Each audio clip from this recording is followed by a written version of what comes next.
ناظرین، آپ صلی اللہ علیہ وآلہ وسلم کے دور مبارکہ میں کچھ یہودی عالم کے پاس گئے اور کہا، حضور اکرم صلی اللہ علیہ وآلہ وسلم سے ایسا کیا پوچھا جائے ان کے نبی ہونے کی حقیقت واضح ہو جائے۔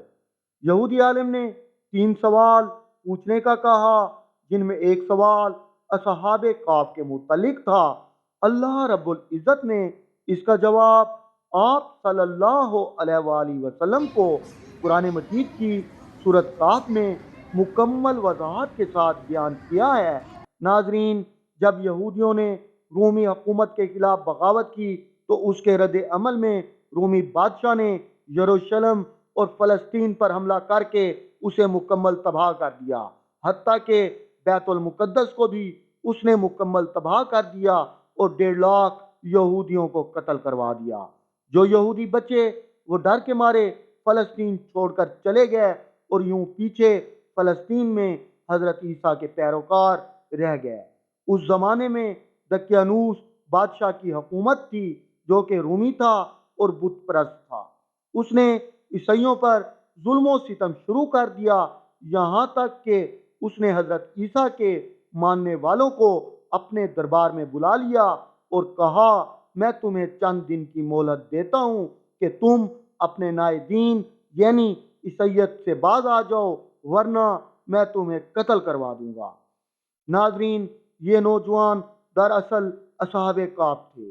جب انہوں نے یہ دھمکی سنی تو پریشان ہو گئے، کیونکہ وہ اس سے لڑنے کی طاقت نہیں رکھتے تھے اور نہ ہی اب اس شہر میں رہ کر عیسائی تعلیمات کو جاری رکھ سکتے تھے۔ چنانچہ انہوں نے شہر چھوڑ کر کہیں بھاگ جانے کا فیصلہ کیا اور اللہ پاک کی ذات پر بھروسہ کر کے شہر سے نکل گئے، یہ سوچتے ہوئے اللہ رب العزت ہی ہمارے لیے اب کوئی فیصلہ کرے گا اور ہمارے لیے کوئی نیا راستہ بنائے گا، یہاں تک کہ وہ ایک غار میں چھپ گئے اور وہیں سو گئے۔ سوتے سوتے ان پر 300 سال کا عرصہ گزر گیا۔ دقیانوس نے جب انہیں تلاش کروایا تو اسے معلوم ہوا وہ اس غار میں موجود ہیں۔ اس نے غصے میں آ کر غار کے آگے دیوار بنانے کا حکم دیا تاکہ یہ لوگ دوبارہ باہر نہ آ سکیں اور اندر ہی مر جائیں۔ ناظرین، بادشاہ نے جس آدمی کو اس کام پر لگایا وہ ایماندار آدمی تھا۔ اس نے ایک تانبے کی تختی پر اصحاب کہف کے نام اور سارا واقعہ لکھوا کر صندوق میں رکھ کر دیوار کی بنیادوں میں وہ صندوق رکھوا دی، اور اسی طرح کی ایک اور تختی شاہی خزانے میں بھی رکھوا دی۔ ان 300 سالوں کے درمیان دقیانوس مر گیا۔ کئی بادشاہ آئے اور چلے گئے، یہاں تک کہ رومن امپائر نے بھی عیسائیت قبول کر لی۔ پھر ایک عیسائی بادشاہ کی حکومت آئی۔ بادشاہ نیک اور انصاف پسند تھا، لیکن قوم میں مذہبی فرقہ پسندی عروج پر تھی۔ ایک روز اس نے اللہ سے دعا کی، اے اللہ، کوئی ایسی نشانی عطا فرما کہ میری قوم کے لوگوں کا ایمان پھر سے تازہ ہو جائے اور انہیں قیامت اور مرنے کے بعد دوبارہ زندہ ہونے اور ایک اللہ کا یقین ہو جائے۔ اللہ پاک نے دعا قبول فرمائی۔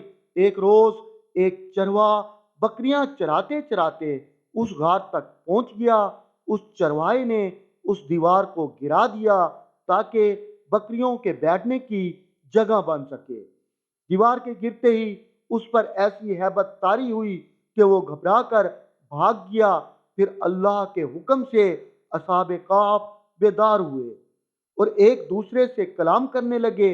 جب انہیں بھوک محسوس ہوئی تو انہوں نے ایک ساتھی سے کہا، تم بازار جا کر کھانا لے آؤ اور یہ بھی معلوم کرنا بادشاہ ہمارے بارے میں کیا ارادہ رکھتا ہے۔ جب یہ بازار پہنچے تو دیکھا ہر طرف بدلہ بدلہ سا نظر آ رہا تھا، حتیٰ کہ لوگ اعلانیہ عیسیٰ علیہ السلام کا کلمہ پڑھ رہے تھے۔ اس کشمکش میں وہ ایک دکان پر کھانا لینے پہنچے اور کھانے کے بدلے میں دقیانوس زمانے کا سکہ دیا جو اب بند ہو چکا تھا۔